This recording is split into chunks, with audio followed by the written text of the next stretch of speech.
Senior is sneaking up beside them. Let's see if Yasha or Rogue can see him. He's got that M4 ready to go and is trying to box him in. I don't know. Did Uber just die to the circle? Uber, I don't know what's going on there. Senior took them both out.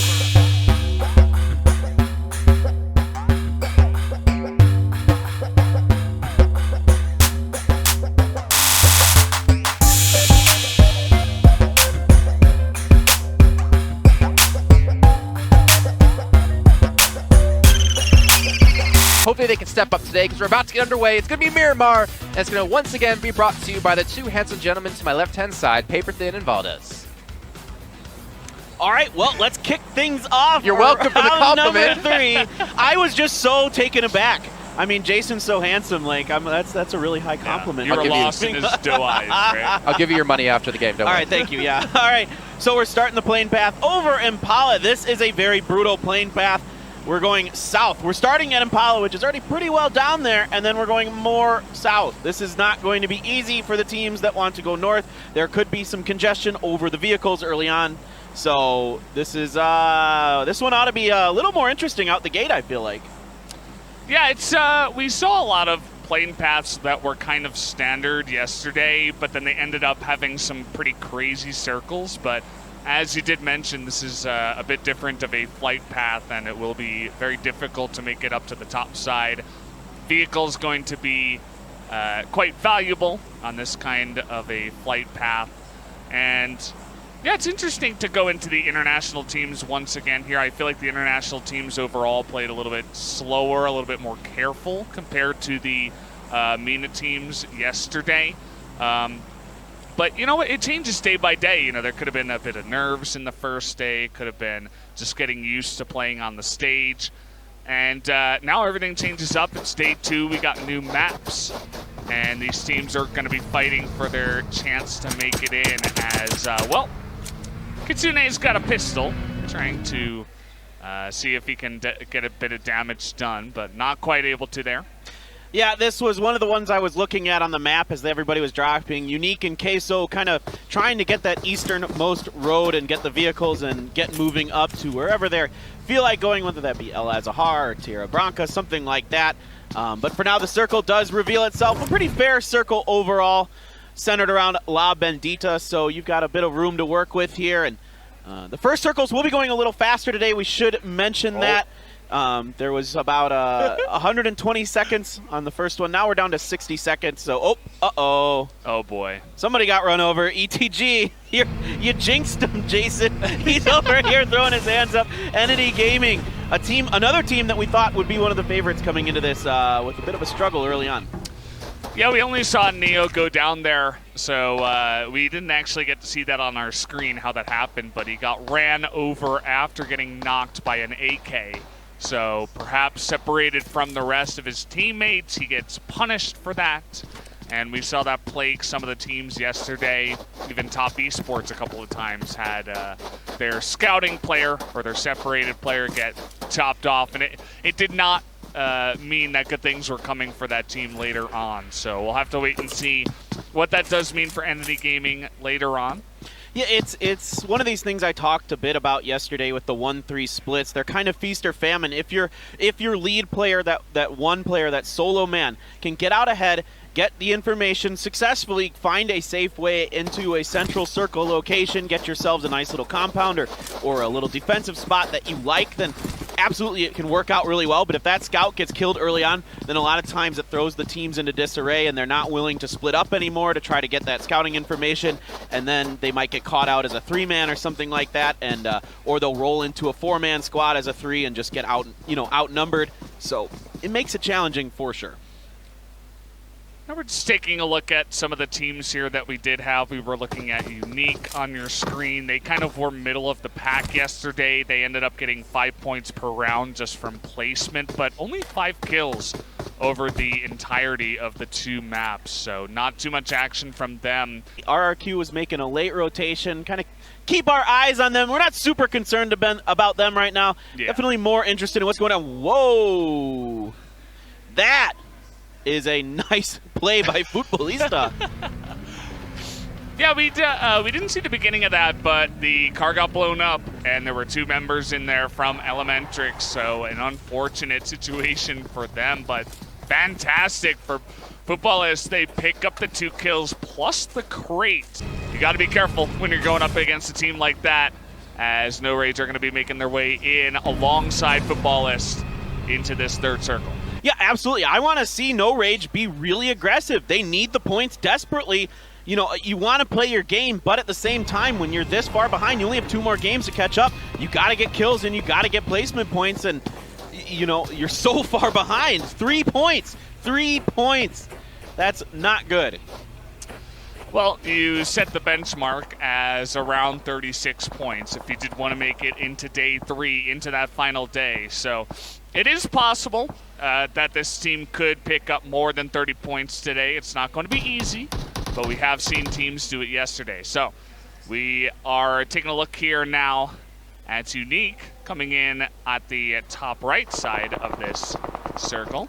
And there's Jonathan, a player that Jason really, really likes. Only had 1 kill yesterday, and he's the star for the ETG team. So we're looking to see him kind of get it going for Entity Gaming a bit. ARW tried to get into the compound that ETG is in. They were stopped short here between Crossfire from ETG and EDG. That's a lot to say. A lot of E's and G's in there. Yeah. And so they got, you see here, they had to go for the res, they have to stop up. Now they're in a tricky spot because they're out in the middle of a field. Yes, they have a compound, but once it moves away from them, it gets really, really tricky to move outside of there. You don't got much cover to work with. You got a bit of a hill in front of you towards the south, and EVOS, if they can get the angle down onto VIP may be very much in trouble. Looks like they're taking some shots, though, from a different angle.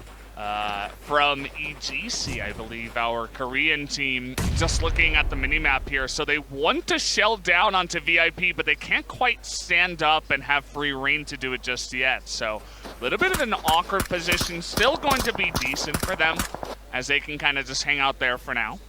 Yeah, C9 and Box are in a firefight. Meanwhile, on the southwestern part of things, there you can see it right there. C9 taking a bunch of damage. Box is putting the hurt onto them. EVOS as well getting into this from long range. So right now, C9 caught very much so. 2 of their members already knocked Lewis here out of frag grenades, it looks like. So he is just trying to see if he can get some shots down. They have found a lip to work with, has C9. So let's see if they can get these revives going.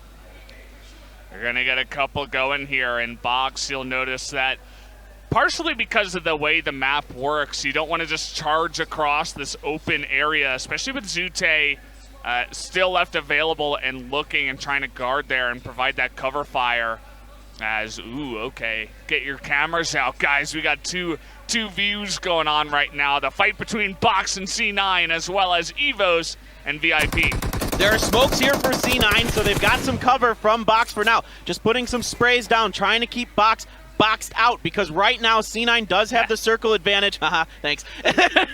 Yeah. So C9, they're on the edge of the circle here, so they can keep Box on the edge. They're trying to just keep them pinned down with this fire. Pira's just going to come up, spray over. Oh, but a nice timing by Guh is going to get one of them. Lewis heals up uneven, still trying to put some shots in. Guh does take a little bit more damage here, and up and over is Lewis. He's going to get some shots. The blue is here now. Lewis might not be able to heal in time. No, indeed, he does go down. What an insanely close fight there, but you called it early on. C9 had the better positioning there inside the circle. They are going to massacre that entire squad and get a nice little position there at the southwest of the circle. Good for them, able to pick off the first squad here actually on Miramar.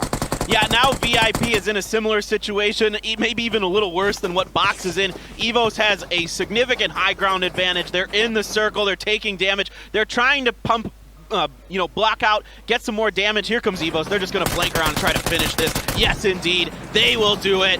Down goes VIP. Yeah, and I mean, they had a fantastic position there right above VIP. KZ does get knocked. I didn't quite see where that was from, but it looks like our Korean team is making a move now. We talked about this before as well. They had eyes on EVOS the entire time. The Korean team, not necessarily known for being extremely aggressive, but very opportunistic. They're going to make their move when they can, and already a knock coming in. Yeah, they've got the high ground. The problem is C9 has an angle onto the side of this hill, so yes, they can try to come over and put some hurt into EVOS, but you can see Zute, the other member of C9, realize something similar. Now that circle is going to funnel things in nicely for Bear with that AUG. He's going to get the first knock, and now there are 2 more members in the blue for EVOS. They are going down very quickly. This may well be the end for EVOS. Look at the pot shots coming out here from Zute. Not a care in the world, just sitting out in the open on Miramar, just picking them off. And he's going to be feeling really good about that one, as now things are getting really dicey here in this little compound with the containers. You got to be careful when you do come in and the smokes are coming out as well. There are so many teams here. No Rage does go down in the background. Gosik has the warehouse, but that warehouse is quite exposed from the western angle. And you've also got a bunch of other teams popping in here. EGC has pushed forward now. They're going to try to outflank the other teams, just try to get ahead of them. But there's a lot of other teams up in these compounds. I'm not sure what they're going to do here. Satan goes down right away. B-Side has to lay down for himself. He might be dead to rights too. And here comes RRQ from out of nowhere. You got to be really careful making that aggressive of a move when there are this many teams left available on this phase. RRQ just sitting here picking up the money and the kills. 3 kills so far. As C9, they've seen a lot of action here. They're going head-to-head with Top Esports now. Yeah, Top Esports needs to turn it around right now. They've just got to res off one other member down. Grenades up and over. RRQ is decimating some teams on the side of all of this. Top Esports is very, very beat up, and once again, Cloud9 has a pretty good position on them. Now, Top Esports is in the circle, so they might be okay for a bit, but let's see how aggressive Cloud9 wants to get. Beowulf trying to get up and over, seeing if he can get information on those other teams, but look at this. RRQ Athena, so good, so patient, so disciplined, waiting to strike, and now they have great position on the western edge. Yeah, it really is about that position as well. They have that hill for cover towards the south side of the road, as you can see here. G9 just using that to get pot shots down onto Top Esports. They're not really caring too much about anyone to the left side, and now they're taking a bunch of damage here. C9 and as G9 going to take out a couple of them. Yeah, some great shooting there from G9. Absolutely putting some nails into C9. They are 2 down now, and they are trying to find a way in. And ooh, look at Queso's getting some crossfire from Beowulf. Beowulf trying to get some points. Ooh, over on the right, I believe that was Marco who put some shots in him. Beowulf doing a good job putting some pressure onto Queso, getting some decent shots in there. But Queso is going to try to get in this buggy and get out. That is super dangerous. I don't know if this is going to work. There is smoke there for them to use as cover. Beowulf is able to secure that kill onto Marco. So good job. The Canids are coming up behind this. Oh my gosh, is this actually going to work? Elia, it's just like, I'm out of here, boys. See you later. Well, he's got the tractor. He's got a prone down. The real question is does anyone have an angle on him? He's trying to put some shots into that to keep people off of him. He's going to be able to use that tractor tire. Nope, never mind. Unique's got him. Yasha's going to finish him off. Kind of a hilarious state of affairs there for that player Ayala. Just doing what he could. Knew that it was just desperation time, and I don't think they got too many kills on top of that, so Team Queso got to be careful. RRQ, I feel like, you know, they just have a better understanding of the map, and they've been using their positions so well. No team has even come close to trying to challenge them at all with where they're sitting, and I can't see any of these teams that are on the map right now that can do anything to charge in there. No, they were so patient, and I bet they were pretty surprised to find this part of the map unoccupied. They basically control a quarter of this map until this new circle came. Before that, they controlled so much because of this lip that rings all the way around the side of the road here, and they're just able to pop up and take shots at people and get back to safety very, very easily. And that is going to continue to benefit them for a little while longer. Circle is still on top of them, so you can see them. Senior's got that M24 there, just seeing if he can find any heads to pop. We saw him be very, very good, and there is a crate up in front of them. That one is not going to be easy to get. That's probably going to be a crate that's just going to turn into cover later game and benefit possibly RRQ Athena, depending on which way this circle goes. Yeah, RRQ Athena is kind of just chilling for now. The real question is, which one of these other teams is going to be in a good position? ETG, they took the first casualty, but they've been good on top of that circle the entire time.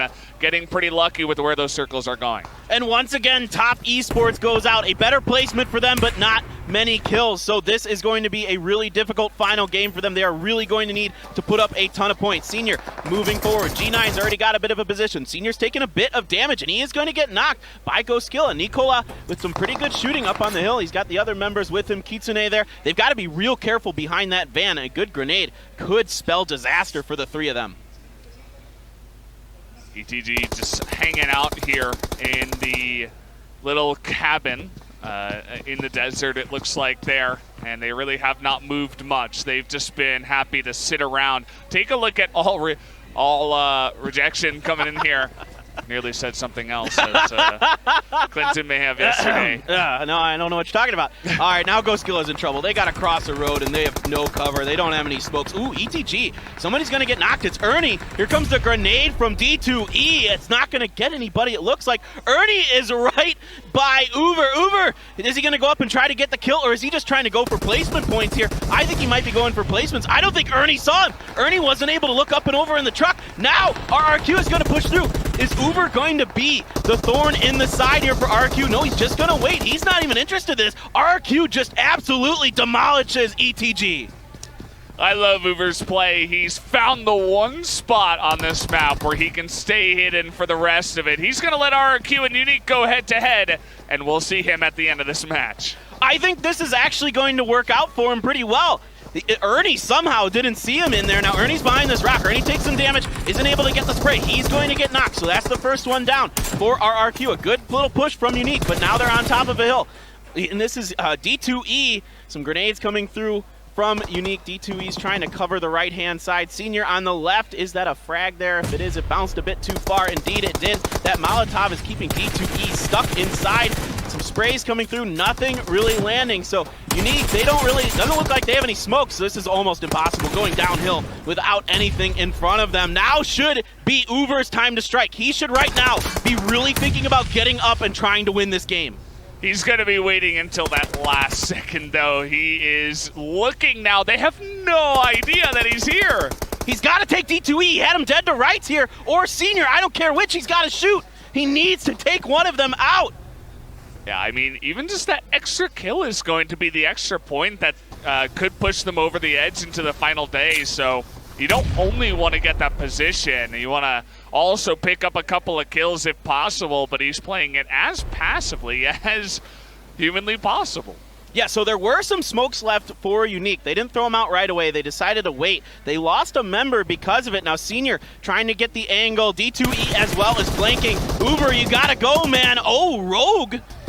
Rogue with a nice out duel there onto D2E. So that's pretty nice for Unique. Now they gotta worry about Senior. Senior sneaking up beside them. Let's see if Yasha or Rogue can see him. He's got that M4 ready to go and is trying to box him in. I don't know. Did Uber just die to the circle? Uber, I don't know what's going on there. Senior took them both out, and Uber, who knows what happened to him? He kind of just disappeared. That's third place for them. 0 kills for ARW. But first place going to RRQ. They got a bunch of kills yesterday, but this time finally picking up that first place position. Like we said, they didn't even need to show up in this lobby to make it through to the finals. Instead, they are just going to pull off another huge win. 13 kills in that game. They look unstoppable right now, Jason. They look fantastic, and I do want to touch on one thing, though, about Uber there.